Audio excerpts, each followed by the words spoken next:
Not long ago, Mrs. Hurst's only son died. He died as a hero, but it didn't make it any easier for a mother's heart. And now, walking along the path to her son's grave, Mrs. Hurst reproached herself for one thing. Why did she agree to have Gregor buried here in the city?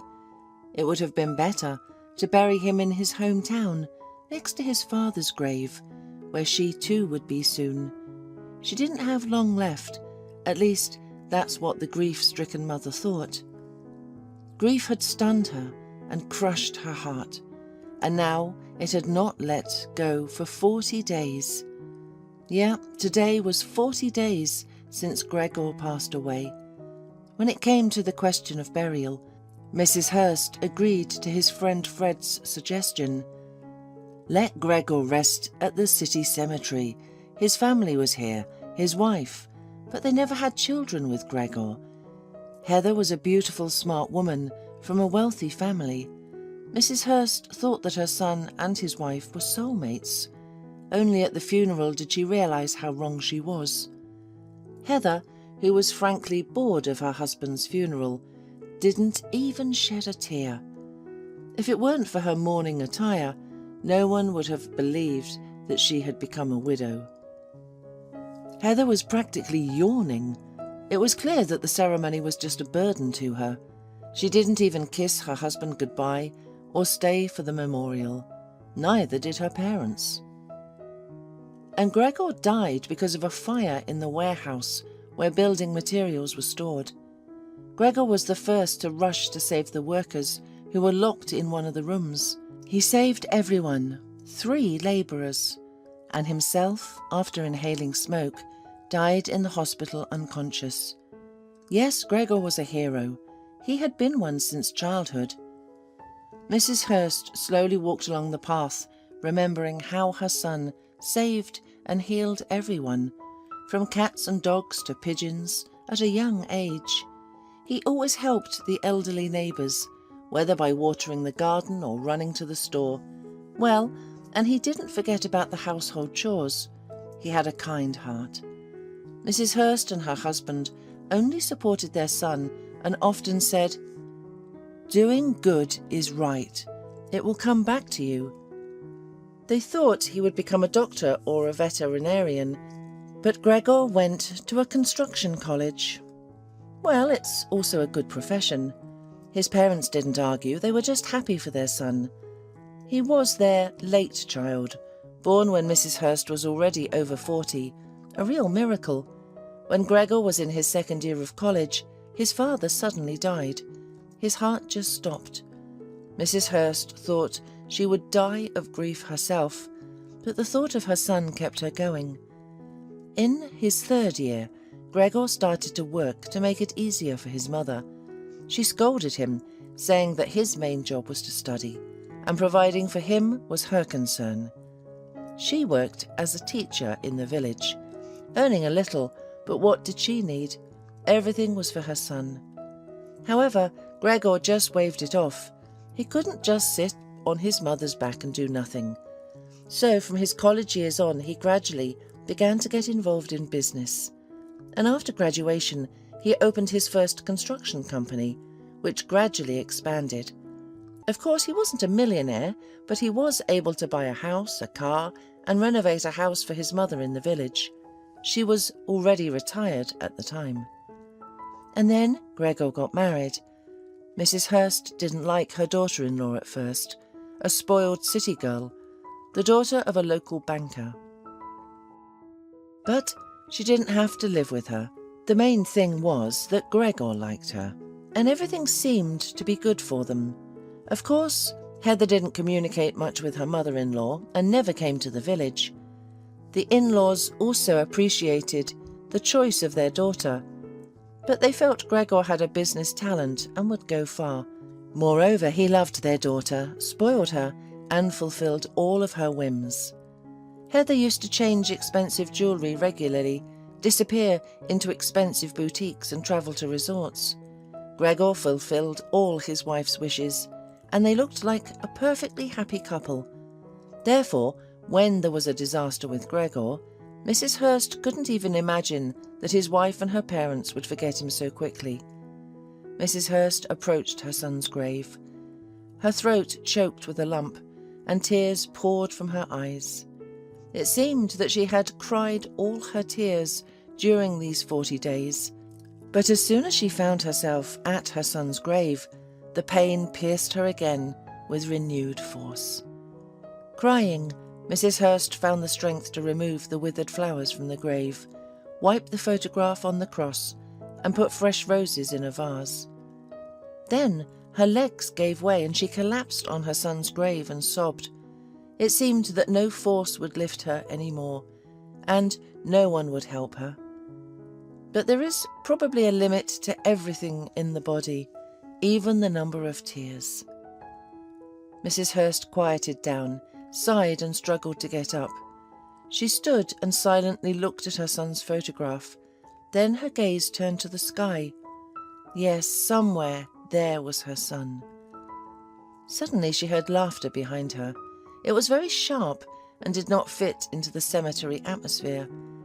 Mrs. Hurst shuddered and turned her head, and then she immediately met Heather's eyes. The former daughter-in-law was standing next to her. "Hello, Heather," said Mrs. Hurst, trying not to pay attention to the woman's cold gaze. "You came. You didn't forget. Today is the 40th day since Gregor's death." "So what?" Heather smirked. "I'm here for other things, just passing by." Poor, shocked mother was lost for words. Only now did she see that Heather was not alone. A man in an expensive suit was standing next to her. He clearly whispered something amusing to his companion. There was a half-smile on his face now, and Heather was smiling too. And all this ugly, unbelievable scene was next to her husband's grave, 40 days after his burial. "Darling, let's go," Heather's companion said. "I'll just put some flowers on my grandma's grave. It's her anniversary today."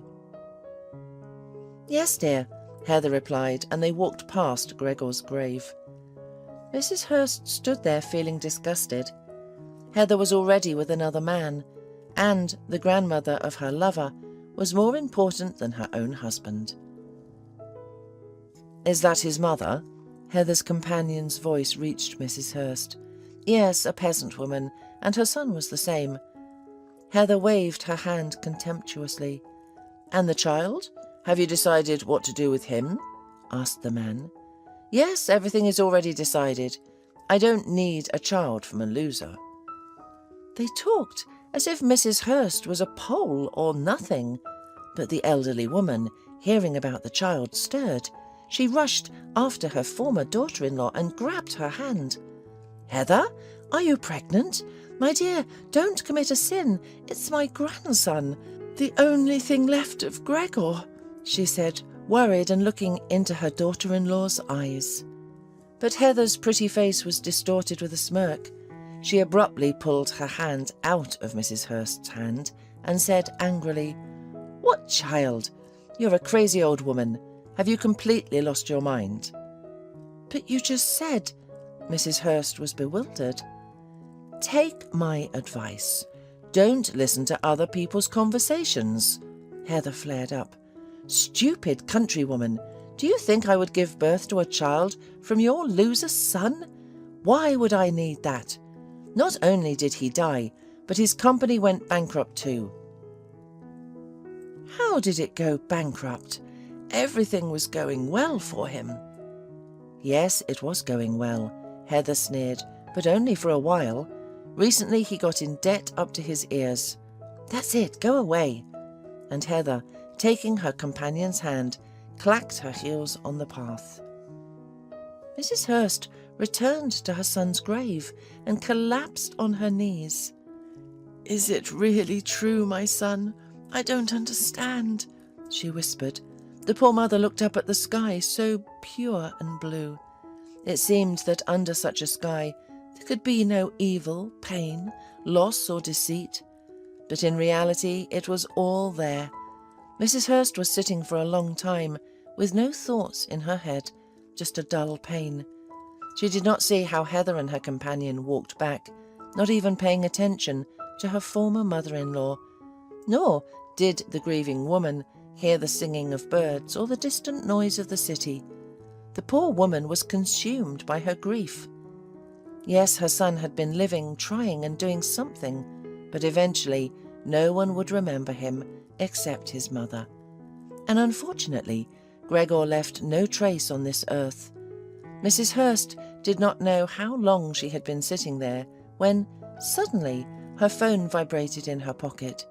It was Fred, Gregor's friend. Someone still remembered her son. The woman answered the call. "Hello, Mrs. Hurst, are you at the cemetery?" asked Fred. "Yes, I am," she replied. "Can you wait for me there? I just got off work.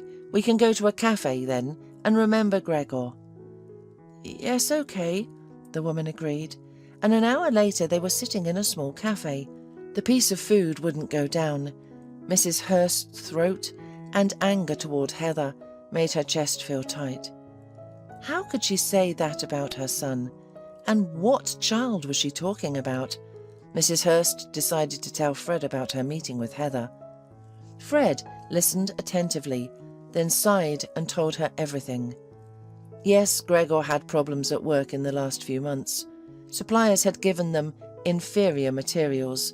Then there was a serious defect during construction, and investigations had begun. Gregor was at the end of his mental and emotional strength. His banker father-in-law could have helped but refused. All because Heather and Gregor were heading towards divorce. For 3 months she had been cheating on her husband with a young and promising son of her father's friend. "My poor son," whispered Mrs. Hurst. "Why didn't he tell me anything?" He was reluctant to.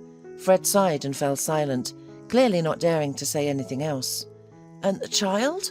the woman remembered. "Heather talked about a child." And then Fred realized that he had already told one thing. So he had to say the other. Gregor had long wanted a child, but Heather was against it. She didn't want to ruin her figure.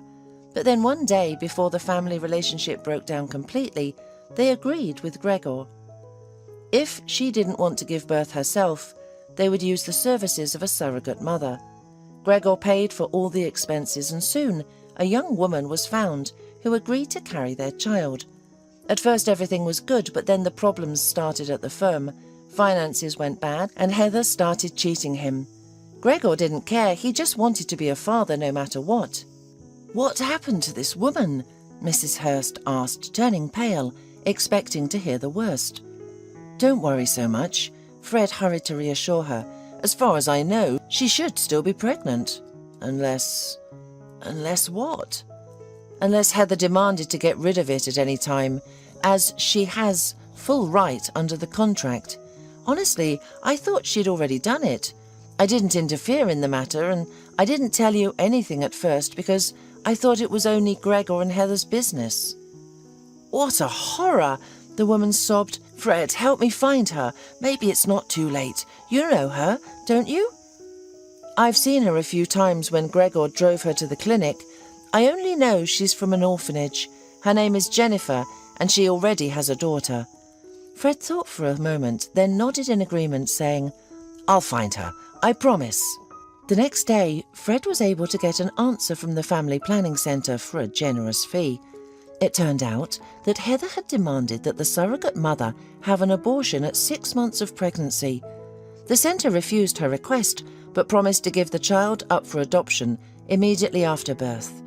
However, the surrogate mother suddenly disappeared.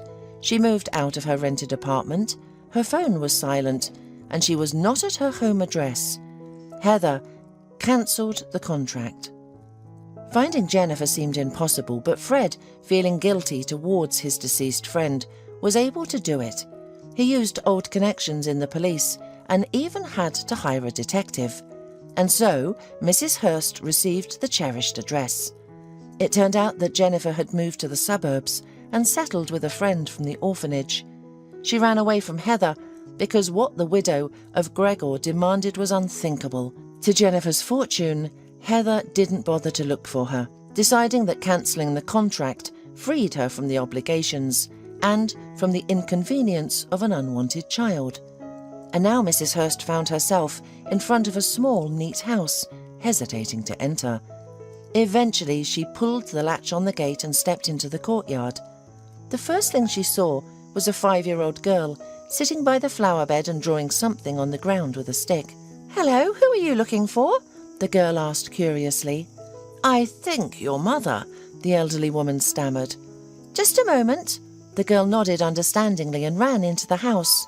Soon, a tall, slender woman appeared on the porch with no hint of pregnancy. Mrs. Hurst's heart sank. Did Jennifer get rid of the child after all? "Are you Jennifer?" Mrs. Hurst asked, her voice trembling. "No." The woman looked at the guest suspiciously. "Why do you need her?" Anxious, Mrs. Hurst explained. The homeowner listened, then said that Jennifer went to the market. The answer surprised the old woman. "To the market in the 9th month?" "I can't invite you into the house," the hostess said. "It's not tidy here, but you can wait for her on the bench." Mrs. Hurst nodded obediently, went outside and sat on the bench. Several times she noticed the little girl running up to the fence and seeing her rushing into the house, apparently reporting that she had not left yet. Soon at the end of the street, Mrs. Hurst saw a pregnant woman. She could barely walk, holding a bulky and apparently heavy package in one hand, and the other hand was tightly holding the hand of the girl, the same age as the one who was running in the yard. The pregnant woman approached the house. "Are you Jennifer?" Mrs. Hurst ran up to her. "Yes," the woman said cautiously and sighed, putting down the heavy package. "Who are you and what do you want?" "My name is Mrs. Hurst. I am Gregor's mother." "Why are you here? I have already told you that I will not get rid of the child, and it's too late. And I won't give him to an orphanage." Jennifer's voice trembled and her lips quivered. "My dear, what are you saying? You're so smart. It's good that you didn't listen to Heather." Mrs. Hurst was also nervous, barely holding back tears. "I didn't know anything. I could barely find you." "Why?" Jennifer asked softly. "To tell you that you can rely on me completely. I'll help you, and if you don't want to raise this child, I'll take him," Mrs. Hurst said. "I won't give him to anyone," Jennifer whispered almost inaudibly. "He's mine." She said it and burst into tears. Mrs. Hurst hugged her, trying to calm her down, and she herself burst into tears. "Oh, why are we crying here?" she realized suddenly. "Maybe we should come into the house, although your friend isn't very friendly." When she mentioned the homeowner, Jennifer darkened. "Can I trust you?" she asked. "Completely," Mrs. Hurst assured her. "Then let's step away a bit."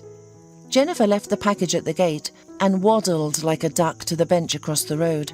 The girl obediently followed, and Mrs. Hurst followed them. They were already sitting on the bench, and when Jennifer's friend looked out from her house, looked unkindly in their direction, took the package with groceries and disappeared back. "Why are you carrying such heavy loads? You're going to give birth soon," Mrs. Hurst remarked. "I have no choice," sighed Jennifer. "Pamela and I grew up in the orphanage together. She was the only one who agreed to take me in, but I have to help her with everything." And Jennifer told her whole story. After the orphanage, she learned to be a cook and worked in a small bakery. Then she met a guy and they fell in love, but he left her as soon as he heard about her pregnancy. Jennifer gave birth to a daughter and lived in a dorm room allocated to her by the state as an orphan. The room was awful. The corners were covered in mold and the ceiling was leaking. Because of this, her daughter often fell ill. The doctors insisted on changing the housing, otherwise Lisa's lungs could develop a disease. But how to find new housing? Rent? She didn't have spare money.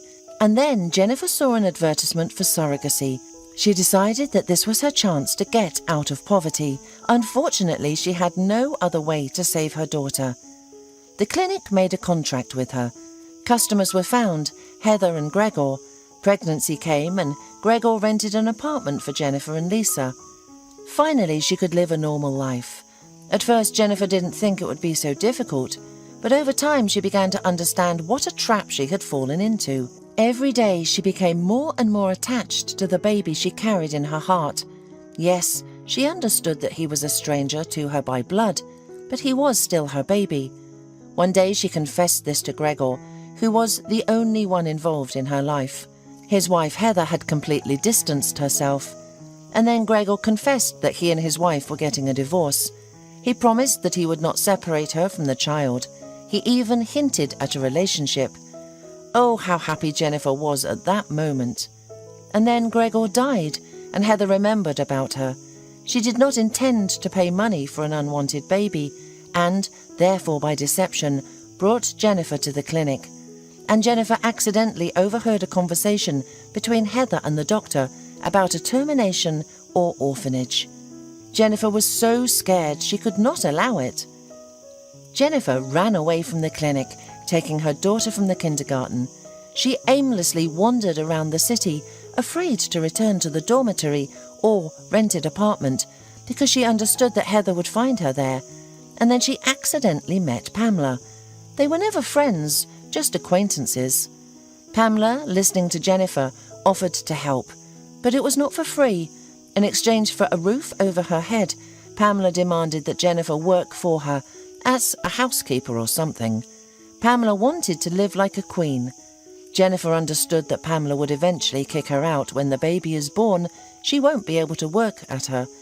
And Jennifer was terrified of ending up with 2 children on the street. She would have to go back to her room in the dormitory. But just the thought of the damp, dark room made her want to cry. Besides, Heather could not show up again, so Jennifer felt trapped again. Mrs. Hurst listened to Jennifer, and she was going to help this unhappy woman and her daughter, who looked at her with frightened eyes. "Girls, why don't you come to my village?" Mrs. Hurst suddenly suggested.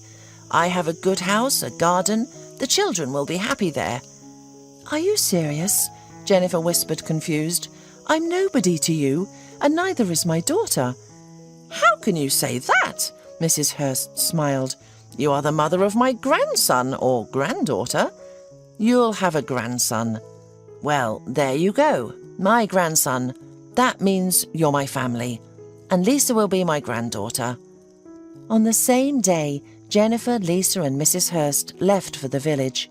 Soon, Mrs. Hurst's grandson was born at the regional maternity hospital.